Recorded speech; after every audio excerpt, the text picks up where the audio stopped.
And in that, today's message is about the prodigal son. You may know the story. But I said to Doug, hey, would you take a moment and just act this out a little bit as if you were the prodigal son? And Doug said, it's not even a stretch for me. So this is what the prodigal son might look like if you were here today giving a testimony.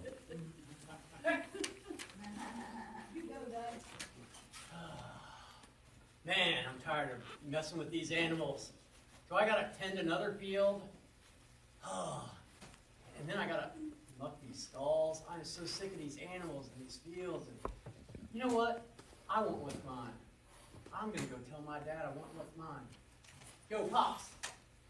I know normally you have to be dead for me to get what's mine. Not that I'm wishing death on you, but I want what's mine. I can have it? Really? Okay.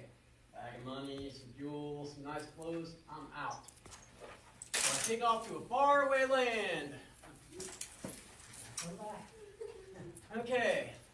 Wine, women, and song, please. Yes, yes, I'll have the best of everything. Oh, party, party, party. Hey, you want to be my friends? Let's party. Drinks on me. Y'all want to be my friends? Party. Let's drinks on me.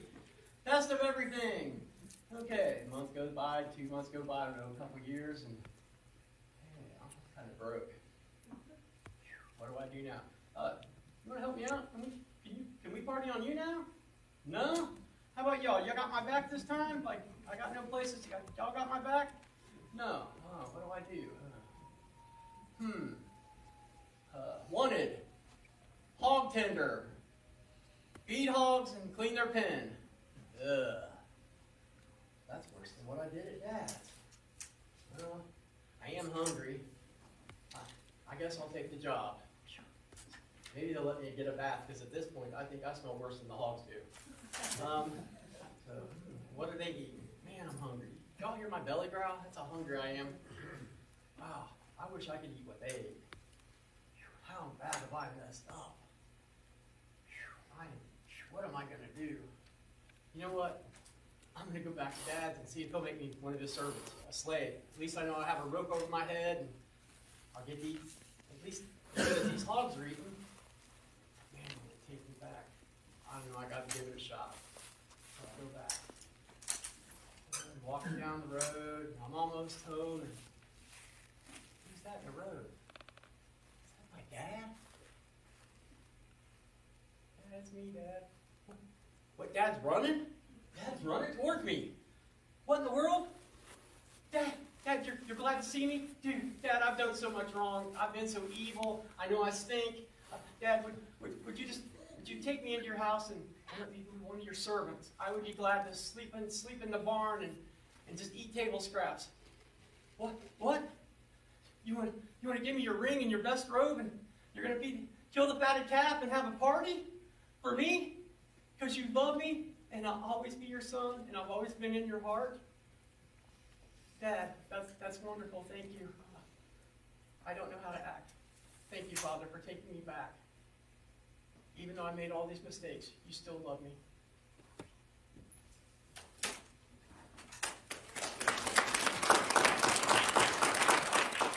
All right, here's our first question today. You ready?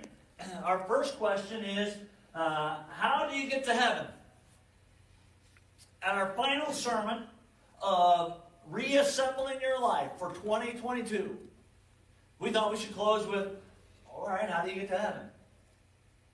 You know what's interesting is that what do you think the answer from those, let's just say, outside of the Christian worldview is? Live a good life. Be good. Be good. Be good. There it is. Be good. It's the E.T. Be good. We got all the kids out here. You all know what that means. The kids are like, what? What's E.T., right? Be good. I just got to be good, right? And gentlemen, I talked to about church that you heard me referencing. I said to him, I go, hey, what do you think about Christianity? He goes, it's the same as every other religion. Oh, okay. And he goes, yep, all of them just teach you how to be good. All of them have minor differences, but the major thing is they teach you how to be good. Needless to say, help correct some of that later. I'll come back to that. Just be good. What's the danger here?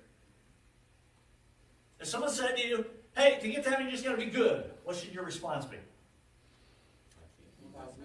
How good is good? Yeah, how good is good enough, right? I mean, even Santa Claus has standards, right? I mean, hey, let's just face it, especially that last month you're heading into Christmas, you got to be really good. In October, you can be kind of bad, but November, you got to start tightening it up. December, you better be on your A game. So, hey, listen, a lot of people live life that way, right? Like, hey, I'm suddenly getting older. I need to start behaving. I need to start being good. Like, suddenly, like, everything you've ever done is gone, washed away, right? You know what's interesting about this question, though, and it's not that it's inappropriate to ask, but it's really the wrong question, okay? So we'll come back, because we have a God who must be a really cruel God if the way to get to heaven is to be good, and he didn't tell you how good you got to be.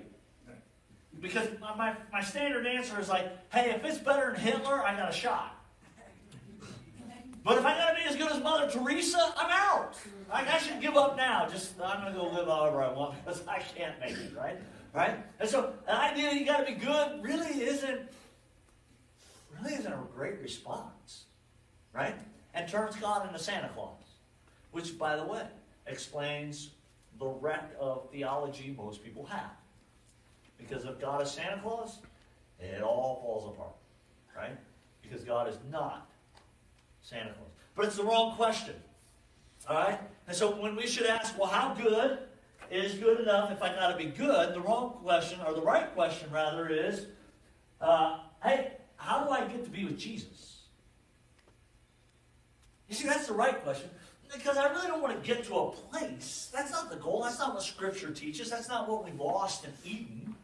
It wasn't so much that we got kicked out of the garden. Oh, dang, we lost the garden. It's that we no longer had that intimate, passionate, growing relationship with God. Suddenly that connection was broken as we sing the old hymn. And he walked with me, and he talked with me, and he tells me I am his own. That was broken. It was gone. It was missing.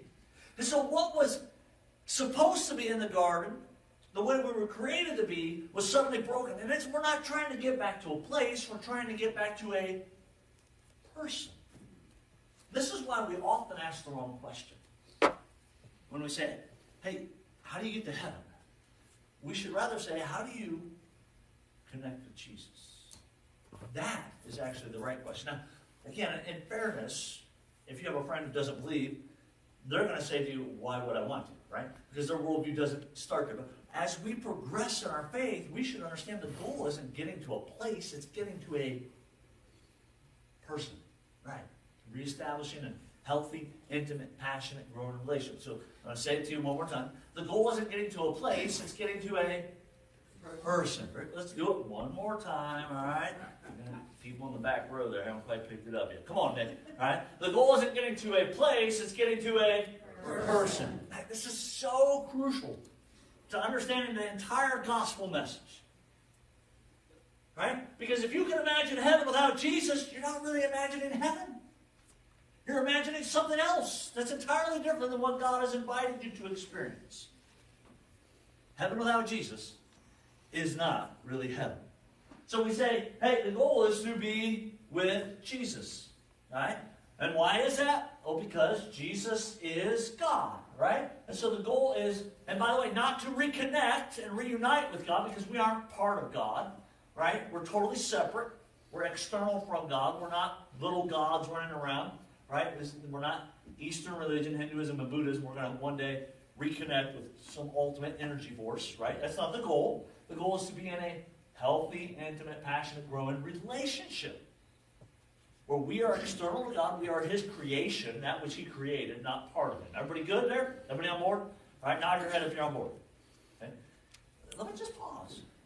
That's such a crucial idea in our culture that believes in pantheism and panentheism. Anybody got any questions there? I don't want to blow by with the major difference in theology from our culture. Good. All right. Here we go. I must be doing really well then. So here's a promise from God. Out of the book of James, James writes to the church and he says, listen, if you draw near to God, He will draw near to you. That is an absolute promise from God. If you draw near to God, He will draw near to you. Now you may go, oh, well, of course. But I just want to state, my name's Aaron. I have felt like at times I've tried to draw near to God, and God ran away the other way. And come on, anybody else? Yeah. All right. If you didn't raise your hand, you might be in danger of going to hell for a while. Right? But here's what I feel, and then here's what is true. And they don't always match up. Sometimes they do in the middle, but sometimes they're worlds apart, right? And so sometimes I feel like I'm trying to draw near to God, but He's running away. But I got to remember the truth is if I draw near to God, He promises He will draw near to me. Now all that sets us up the story of the prodigal son. And again, you may know this well. I hope I can show a few details that maybe you didn't know fully. All right? So the story starts, Jesus is teaching a parable. A parable is a story about something with a purpose, to teach a lesson, a detail. And often parables have more than one thing they're showing to you because it's a story. Right? It's not a statement. And so when you read the parables, you kind of go, wow, there's all kinds of little pieces in here that can help me see how to do life. And so often Jesus is revealing who God is in a parable. So when you read a parable, you got to do a couple things. First of all, there's always three characters. Okay? Number one, there's who am I in the story.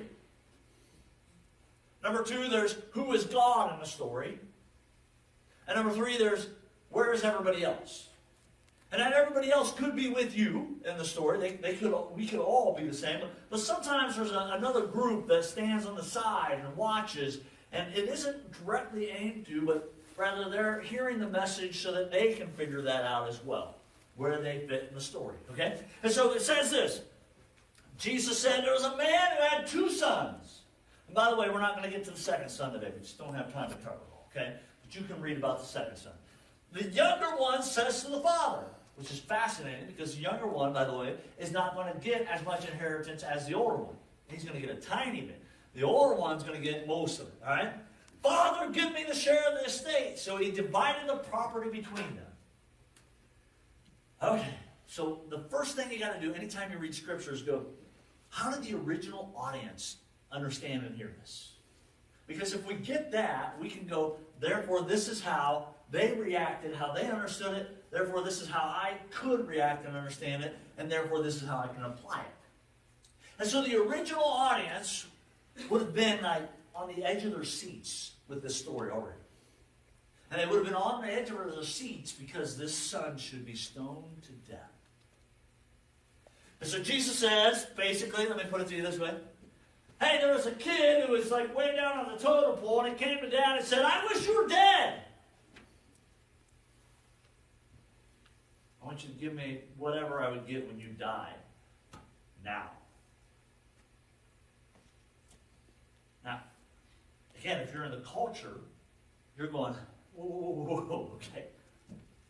That father should take a board to that kid's head, right? And smack some sense into him, right?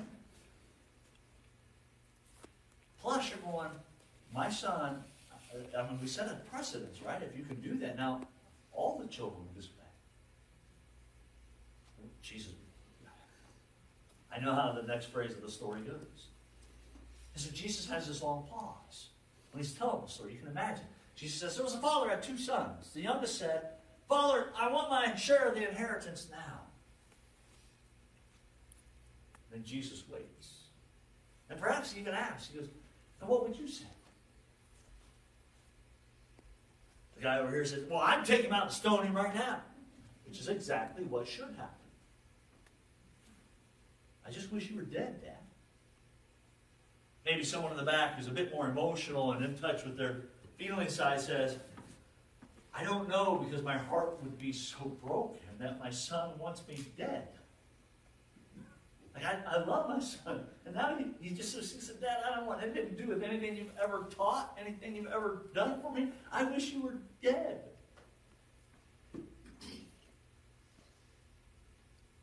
And Jesus makes this amazing statement. It would have shocked everybody. You could have heard the murmur go through the crowd. That's what the father did. He gave him his inheritance. And you would have heard everybody go, whoa. No. Jesus, go back. tell the story how it should be. That can't be how it happened. And you could have heard anger, and you could have heard sons be like, whoa, I mean, can I do that? Is that right? Is that the way this is going to work? Why? Because it can't be the way it's going to work. Because if you tell me you wish I were dead, I'm certainly not going to give you money then. Right? I'm not going to give you a blessing. Oh, you want me dead? Here's a blessing. It just doesn't work that way, right? Remember, the story is about the kingdom of heaven. How many of us have sinned against God and still received the blessing? We didn't get what we deserve. Right? Just helping you see the truths in the story. So, the son gets all this stuff, and it says not long after he receives, right, all the inheritance that he was set for, he goes off to a different country and he squanders. I love the word squanders. I don't think we use it enough, really. I'm starting to try to bring it back in my household. Smalls, you squandering over there? What? Right? I have no idea what a squandering is. Right? I'm just giving you permission to use it more. All right? Wives, husband, you squandering? Yes, I am. All right? Just give you permission to use it more. So he squandered his wealth in wild living. All right? And you can fill in the blank with it. What does that look for you? What does that look like? How do you understand the squandering and wild living? All right? We don't know how long, but it says after he had spent everything. Everything?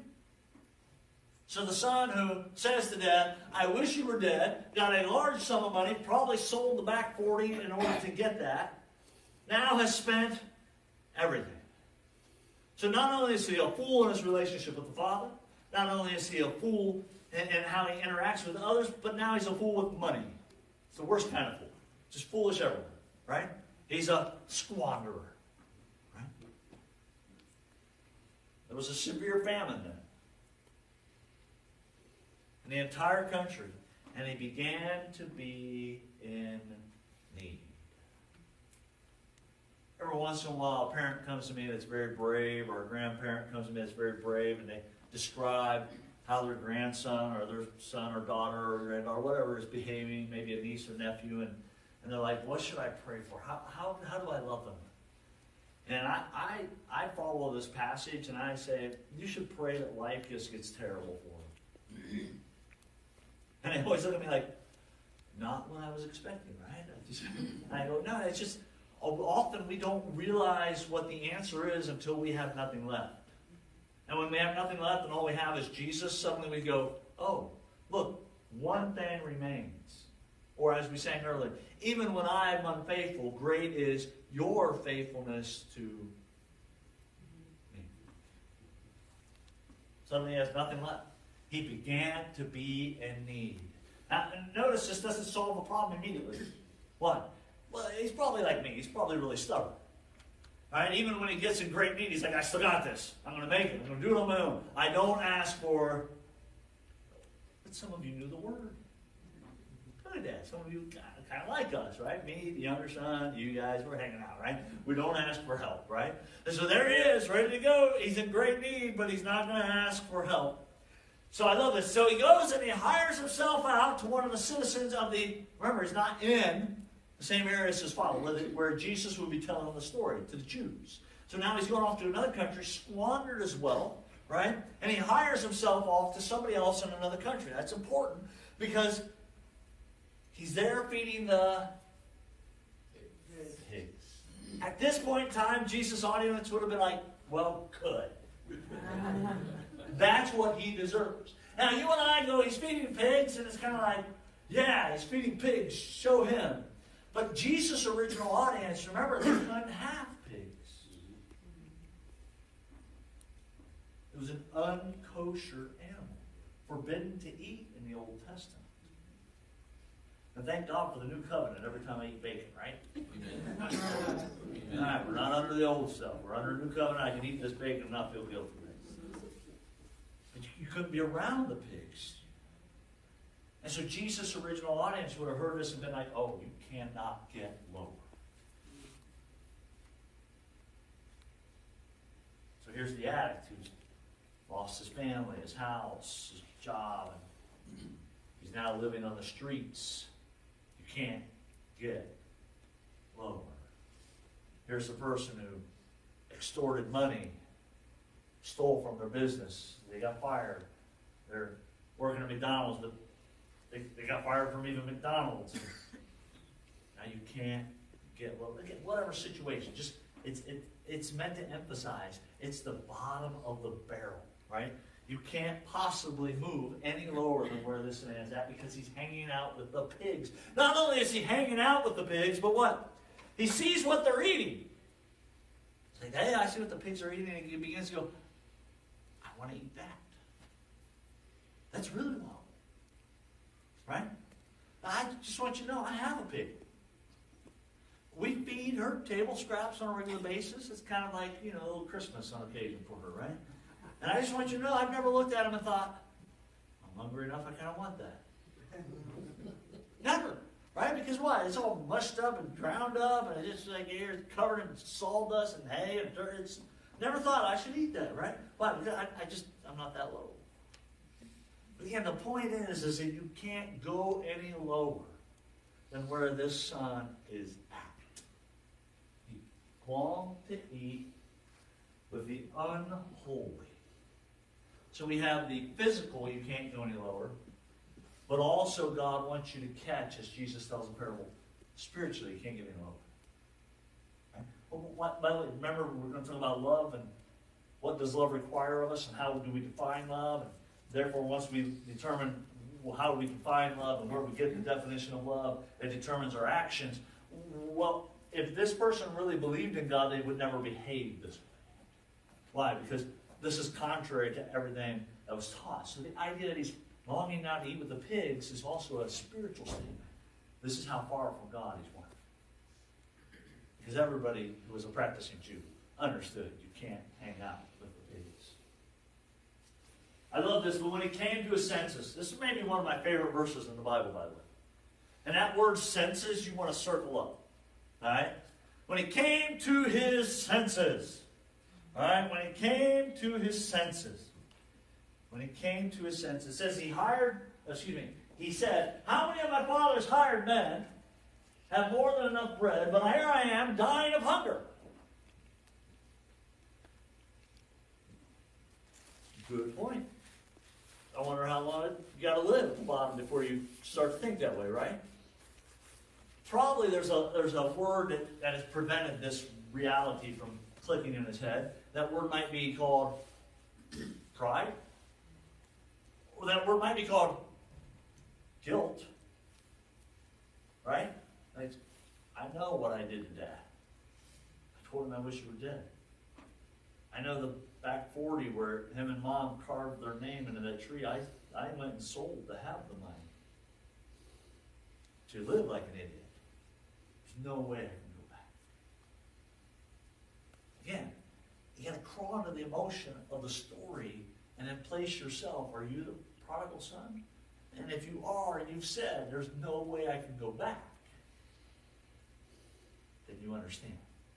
You're right there with the prodigal son, eating with the pigs, right? I can't go back. I've done whatever it is you think is so unforgivable. Whatever it is you think separates you from God and cannot be with you. There you are. And again, that's the point of Jesus emphasizing he was feeding with the pigs. But when he came to his senses, I told you to circle that word. I love this word. It really literally means when he came to himself, or again, if you insert yourself in the story, ladies, I want to make sure you're included, herself. What I want you to get is this. Again, think of it. We were created with a purpose and an intent. The prodigal son is not living into his purpose and intent. So when he comes to himself, meaning that he was not himself as he was living contrary to the will of God. And so when it says, when he came to his senses, it literally means when he came to himself, he wasn't himself. But now he's come to himself. Talk about an awakening experience, right? Michael Jackson might say, he's talking to the man in the mirror. When he comes to himself, he suddenly says, wait a second. This is not who I'm supposed to be. This isn't how my story should go. This isn't how it was meant to be written. This is not right. He suddenly wakes up when he's at the bottom and says, hey, I'm going to go back to Dad. And everybody else who's listening to the story goes, oh, yeah, I bet you do. Right? Again, what did the original audience begin to think? But remember, this guy wanted him stoned to death to begin with. Do you think that's changed? No, he's like, now we're going to stone him with little stones so that he dies slower. Right? Just to show everybody else don't behave like an absolute imbecile. Right? And we're going to really get him now. Because that's what he deserves.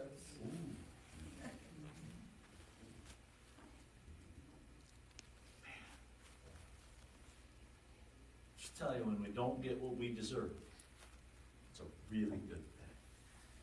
Hold on. All right? He says, now you got to imagine this. He says to himself, I'm going to go back to Dad. I'm going to say, hey, I've sinned against you and against heaven. He recognizes he sinned against both human and God. All right?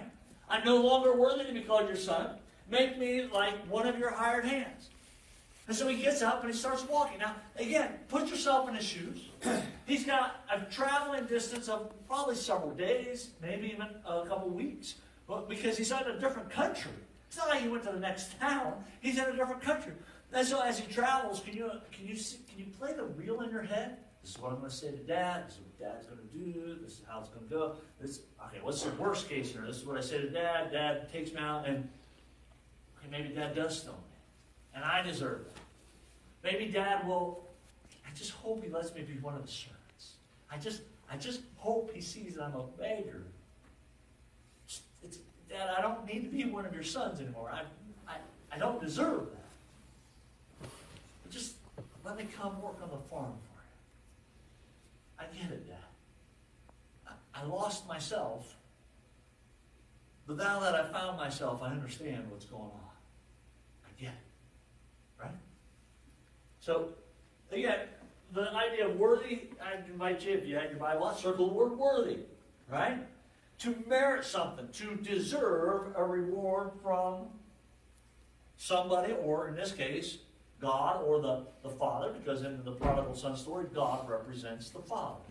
You and I would represent the Prodigal Son. I'm not worthy. I don't deserve anything, especially not to be called your, again, ladies, daughter, men, your son. I get what I did there. I said I wish you were dead.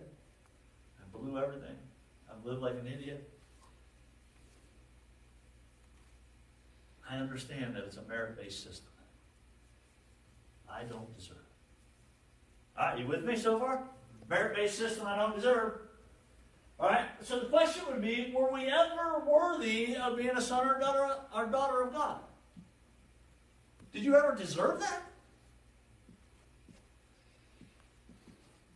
I mean, we're born into sinful nature, and I certainly didn't escape the curse of that. And I've tried to make sure I had my fair share of sins, that way I could get on the team, right? I don't want to be off, right? So none of us deserved to be called the sons and daughters of God, right? And that's a crucial starting point. And again, in other religions, you got to work your way back to God. That's so important to understand. Because Jesus is about to throw some curveballs at you here. And if your idea was, the only way to get to God is I got to be able to hit these. I got to earn it. I got to do the right thing in order to get back to God. If you think you got to get cleaned up to go take a bath, you're going to miss what Jesus is about to do. You ready? Here it comes. Right? But while he was a long way off, his father saw him. Now, pause. It's almost like in the story, the father's literally out on the front porch looking and waiting. Or maybe the father's got some scouts out and he says to him, if you ever see my son, you immediately come get me. Why? Because the father's heart is where? With the son who's not there. Why? Because Jesus always misses the most the people that are not at the table of God, the sons and daughters who are missing. So a fair question is, for us, if we want to be like Jesus, are we missing the most the people that Jesus misses the most? Father sees him, and he starts to what? He starts to run to him. Now, you might not have been, well, no big deal. But in Jesus' day, it was kind of a sign of, I've earned the ability not to run in the culture. In fact, if you saw an old man running, the house either better be on fire, right? Or he is now in a place of shame and running from something. And so there's a culture nuance that old men or people who earned the right not to be kids anymore no longer ran. I'm not saying they didn't play games still. I'm just saying they didn't run anymore. Right? My dad would joke every once in a while, I want to get to the point where I've earned the right not to run. Right? So the father's running to the son. He sees him and he begins to beat him with a bat. And he says, I told you to behave and not to howl like an idiot, and I know you were hanging out with the pigs. And the son's on the ground screaming, Daddy, don't hit me. That's not how it goes. Book of Aaron says that's how it should be. Just saying, as you go online, well, what's the book of Aaron? Is how I would have written the story, because that's how it should go. The father runs up and hugs and kisses him. The son's trying to give us, like, excuse Dad, I'm sinning against you against heaven, I don't deserve to be caught. Shh. I'm so glad you're back. He said, what are you wearing? Get these rags off of him. This is my son. Put the robe back on him. Put the ring on his finger. Get new sandals. He's part of the family. And each one of these objects has a demonstration of how you're whole again. You once were broken, but now you're completely back into the family. We don't have time to cover all the objects, but each one of them is a symbol of how, yeah, you're fully integrated back into the family. Just so you know, you're not partially into the family. You're all the way into the family, and the full authority of the family with you. And he begins to celebrate. And he says, what was once lost has been found. Again, I just want to point out that if you're following along, all right, that is a major contrast to how the story should go. Because when we get what we don't deserve, it is indeed a good thing. Now, some ask, hey, I've read the Prodigal Son story. Nowhere in there does the son actually say, Father, I need your forgiveness. And nowhere in there does the Father, who represents God, make any atonement. Therefore, our theology that we needed Jesus to die for our sins isn't in this story. And there are people who then jump this parable out of the context of the rest of the things Jesus said and say, therefore, we don't need the cross. I just wanted to pause and make sure those of us who are critically thinking and not being told how to think, but who are critically thinking, have the chance to go, I'm not sure that it's right to jump a parable out of the rest of the context and build your theology off of a single parable. That's not good practice anyway, right? So we can't throw out the cross off of a single parable. It's not able to tell the entire story, right? Second of all, we do notice that the younger son actually is repentant. Right? He got this speech. Dad, I'm no longer worthy to be called. Right? So we see that. He actually does repent. Right? And so I just want to take a moment and say, Jesus Christ was worthy to take our place on the cross and die for our sins. All right? And so that's the atonement that we celebrate as prodigal sons, coming back and saying, well, how can I be worthy again? Jesus says, you aren't. But I was and I am. And I took your place. So because of the sacrifice of Jesus upon the cross, I don't have to be good enough. Well, how good is good enough? It doesn't matter. You don't have to be good enough. Why?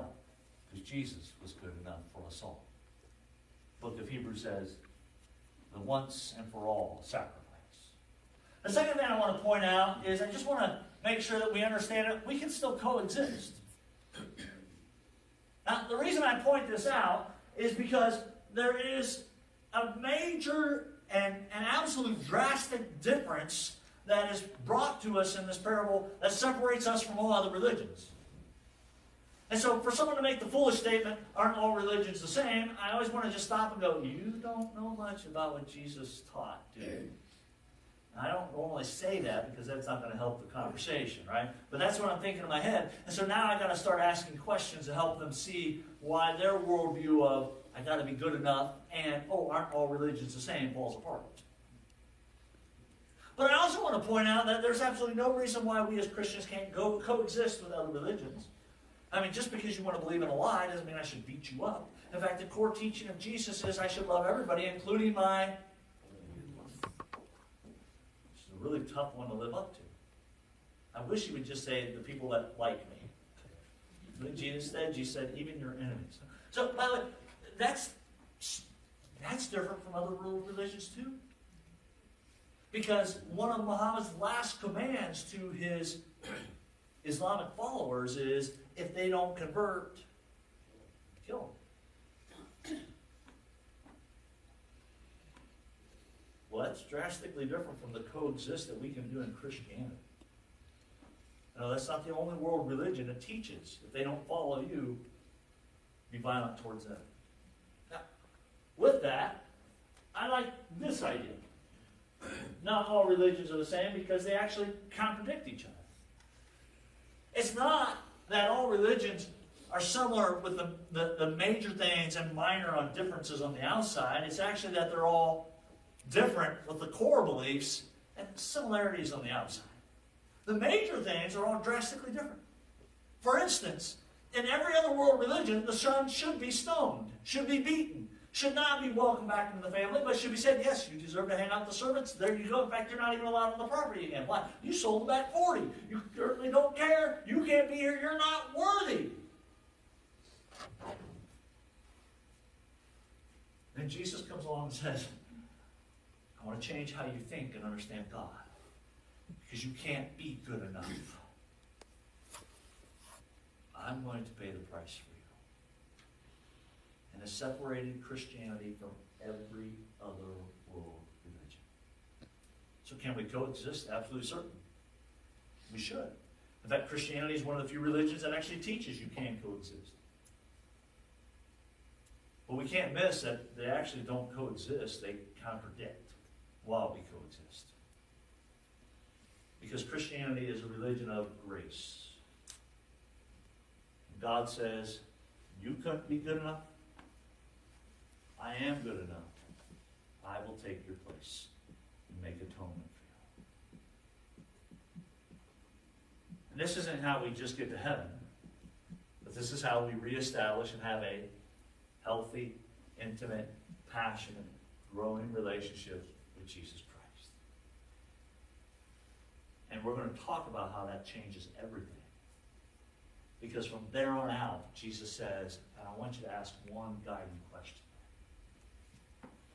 What does love require of me in this situation? But in order for us that in healthy ways, we have to go,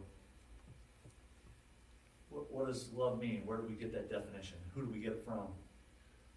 Just so that I can answer it right, Jesus. Can you help me understand? Jesus says, sure. Let me tell you a story. My father had 2 sons. And grace is the result of what it means